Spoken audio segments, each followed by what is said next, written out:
If you think that I did wrong by helping that little boy, you are right.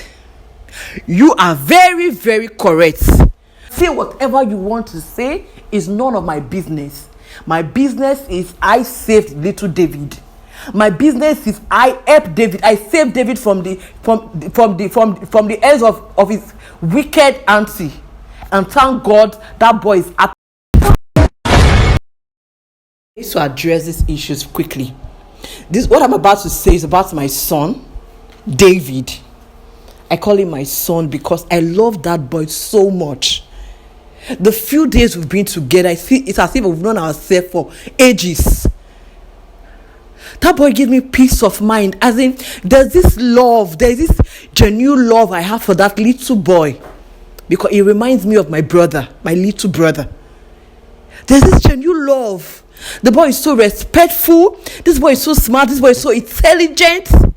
That I was even shedding tears. I was shedding tears when David's mom came and she was taking David away. And a lot of people have been suggesting, oh, Temi Nix, adopt this boy as your son. Adopt him. It's very easy to say. It's not as easy as to just adopt somebody's son like that. Because this woman, she after seeing that video, she I don't even know how to put it. She has missed her son. So I just say, okay, I can still be part of his life. Let me sit down. I can still be part of his life. Ogun State and Lagos State is not far. I can even drive to Ogun State to see David. If I can't drive, I can even pay someone to drive me to see David. Because of what? Because of the love I have for David. And I'm also seeing people telling me that, oh, what I did was wrong. A lot of people sending me messages. A lot of people sending me DMs that Temi, you did a very bad thing by putting enmity between two sisters. If you think that I did wrong by helping that little boy, you are right. You are very, very correct. If to you I did wrong by helping and saving that little boy, you are very correct and you are right. If you also feel that, oh, I did the right thing by protecting and saving little David, you too, you are right. But I want to say something, because some of you are saying, oh, the auntie is poor, this and that. There's difference between poverty and wickedness. There's a big difference between poverty and wickedness. Every one of us, everybody is going through a lot. All fingers are not equal. But the way you treat people matter a lot.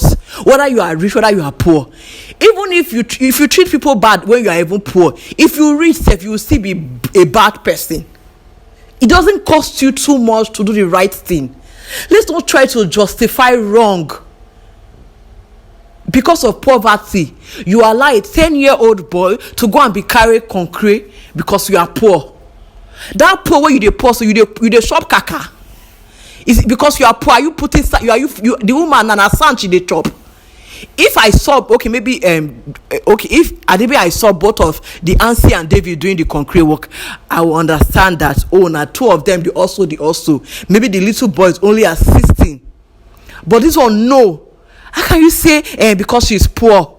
How can you say because she's poor and she's at home sleeping, and a 10-year-old boy, you send a 10-year-old boy to don't enter street, they also God, if not for God intervention, this kind of people, good children like this, they will end up being causing nuisance in the society.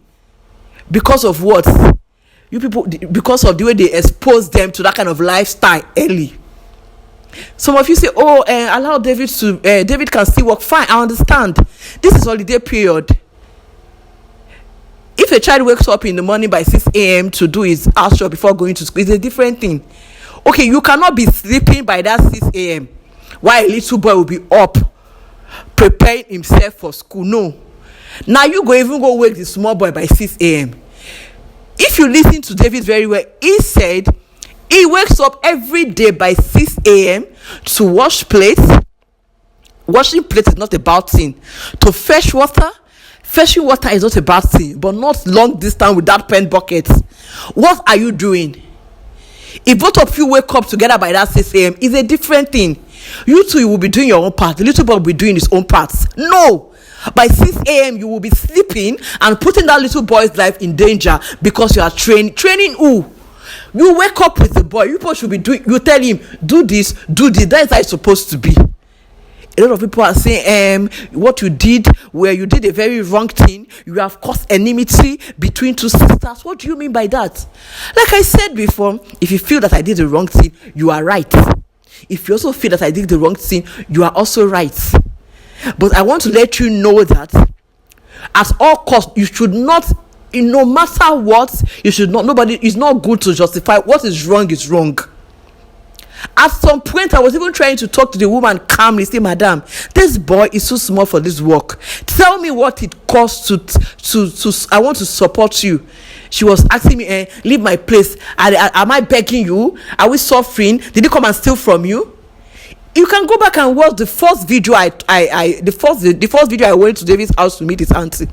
Go to that video and rewatch that video from the beginning. I don't even want to touch her. I said, I don't want to touch you, madam. Okay, talk to me. I can assist you because I don't want this boy to be doing that kind of work. Tell me what it takes to assist you so that this boy can stop doing that concrete work. She's not even ready to listen. So I don't understand. There's no point. It's not good. What is bad is bad.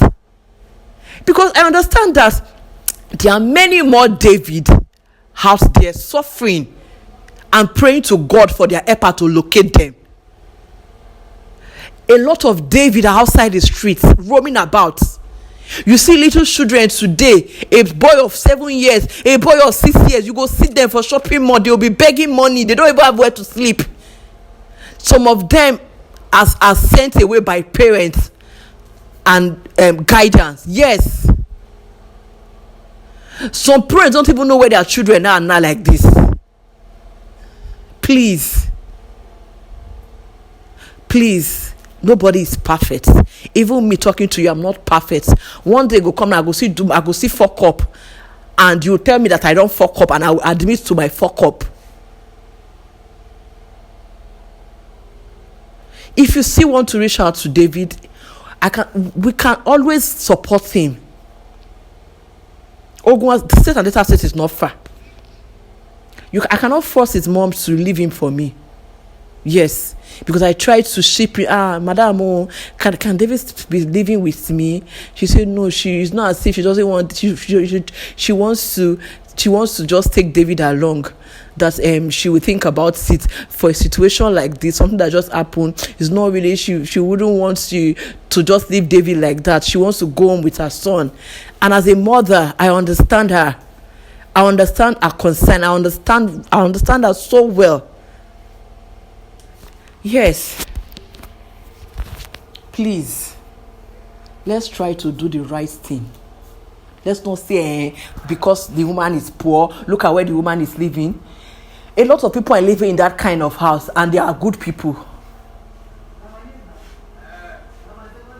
They are good people. You don't need to live in paradise before you do good.